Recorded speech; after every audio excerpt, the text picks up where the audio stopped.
សួស្តីបងប្អូនឥឡូវយើងឆាក្តៅទាបងប្អូនហើយឆាក្តៅទាឥឡូវចាប់ផ្ដើមដាក់ខ្លាញ់បំពងគ្រឿងឲ្យវាឈ្ងុយបន្តិចណាបងប្អូនហ្នឹងហើយឥឡូវយើងដាក់ម្ទេសតិចមកលីងតិចទៅឲ្យវាឈ្ងុយហើយយើងចាប់ផ្ដើមដាក់គ្រឿងក្រើបងប្អូនបាទមានស្ករប៊ីចេងចឹងទៅហើយតាមចំណង់ចំណូលចិត្តដាក់ប៉ុណ្ណាក៏បានដែរបាទដាក់គ្រឿងហើយប្រេងខ្យងបន្តិចចឹងទៅលីងវាឈ្ងុយចឹងទៅអូទៅក្លិនឈ្ងុយឈ្ងុយបងប្អូនហ្នឹងហើយយើងចាក់សាច់ទាចូលបងប្អូនបាទទានឹងយើងយកទៅលីងស្ងួតទឹកវាម្សៅបងប្អូនឲ្យវាអស់ទឹកឆ្អាបអីចឹងឥឡូវយើងយកមកឆាចលងមួយគ្រឿងម្សៅទៀតហើយវាចូលជាតិ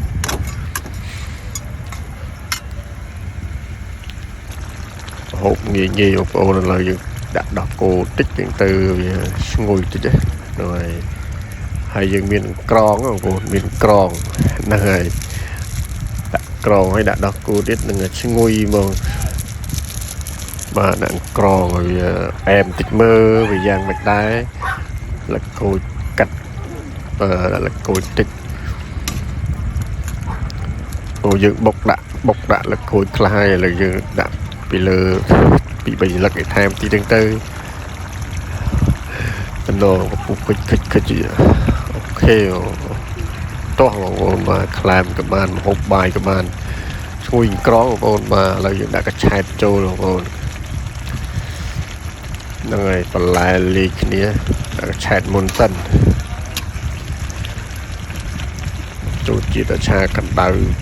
ពីនេះដាក់គ្រឿងនេះនឹងឆ្ងាញ់ជាមួយកញ្ឆែតនឹងចូលជាតិគ្នាណាហើយយើងត្រឡប់ឲ្យវាទ្រាំតិចទៅនឹងកុំឲ្យវា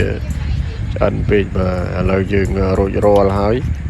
យើងចាប់ផ្ដើមដួសដាក់ចានយកមកក្លែមណាបងប្អូនហ្នឹងហើយអូអែមណាស់បងប្អូនក្លែមមិនដាក់មកយួរពីយួរអែមបងប្អូនកុំភ្លេចដាក់ជាបងប្អូនណាឥឡូវភ្លក់មួយម៉ាត់សិនរសជាតិប៉ុណ្ណាដែរវ៉ា